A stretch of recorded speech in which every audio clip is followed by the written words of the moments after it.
Vidya Gita from TRIPURA RAHASYA. Dattatreya teaches to Parshuram.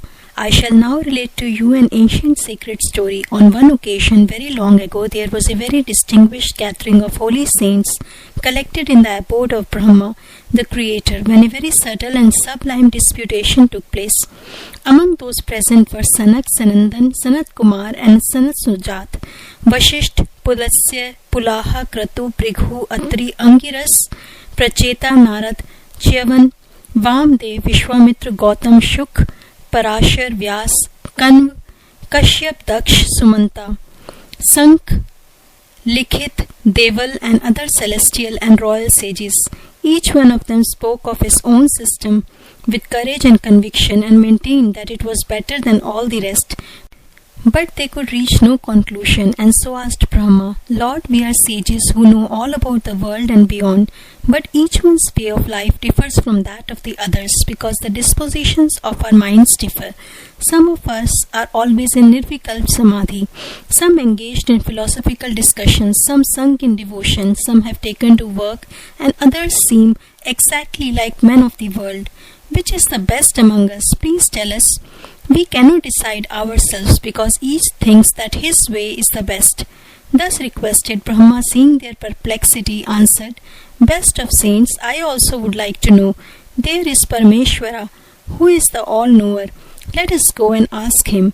Collecting Vishnu on their way, they went to Shiva. There the leader of the deputation, Brahma, asked Shiva about the matter. Having heard Brahma, Shiva divined the mind of Brahma and understood that the Rishis were wanting in confidence and so that any words of his would be useless. He then said to them, Hear me, Rishis, neither do I clearly see which is the method. Let us meditate on the goddess, her majesty, unconditioned knowledge. We shall then be able to understand even the subtlest of truths by her grace. On hearing these words of Shiva, all of them, including Shiva, Vishnu, and Brahma, meditated on her divine majesty, the transcendental consciousness pervading the three states of life, waking, dream, and sleep. Thus invoked, she manifested in her glory as the transcendental voice in the expanse of pure consciousness. They heard the voice speak like thunder from the skies. Speak out your minds, O Rishis. Be quick. The desires of my devotees will always be fulfilled immediately. Hearing the voice, the exalted Rishis prostrated, and Brahma and the others praised the goddess, namely absolute consciousness pervading the three states of life. Salutations to thee, the greatest, the best, the most auspicious, the absolute knowledge, the consciousness of the three states, the creatrix, the protractress, the dissolver in the self, the supreme one transcending all. Salutations again. There was no time when thou wert not, because thou art unborn, thou art ever fresh, and hence thou never growest old. Thou art all, the essence of all, the knower of all, the delighter of all. Thou art not all. Thou art nowhere, with no core in thee, unaware of anything and delighting no one. O Supreme Being, salutations to thee over and over again, before and behind, above and below, on all sides and everywhere. Kindly tell us of thy relative form and thy transcendental state, thy prowess and thy identity with Gyan. What is the proper and perfect means for attaining thee, the nature and the result of such attainment? What is the utmost finality of accomplishment, beyond which there remains nothing to be accomplished? Who is the best among the accomplished sages? Salutations again to thee.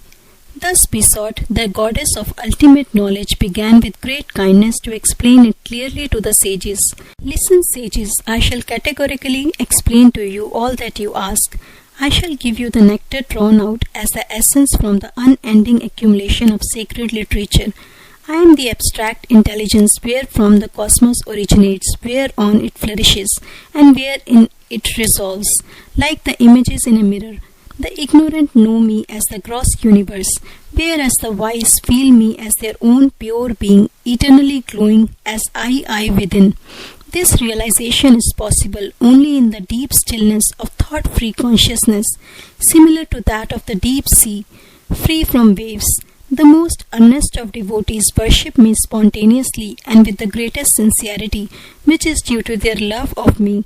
Although they know that I am their own non-dual self, yet the habit of loving devotion which is deep-rooted in them makes them conceive their own self as me and worship me as the life current pervading their bodies, senses and mind, without which nothing could exist and which forms the sole purport of the Holy Scriptures.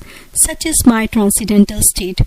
My concrete form is the eternal couple, the Supreme Lord and Energy, always in undivided union and abiding as the eternal consciousness, pervading the three phenomenal states of waking, dream and sleep, and reclining on the cot whose four legs are Brahma the creator, Vishnu the protector, Shiva the destroyer, and Ishwar disappearance, and whose surface is Sadashiv grace, which is contained in the mansion known as fulfillment of purpose, enclosed by the garden of Kadamba trees in the jewel island situated in the wide ocean of nectar, surrounding the cosmos and extending beyond.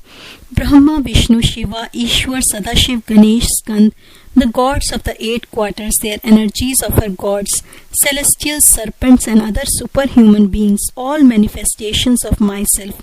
However, people do not know me because their intellect is shrouded in ignorance. I grant boons to those who worship me. There is no one besides me worthy of worship or capable of fulfilling all desires.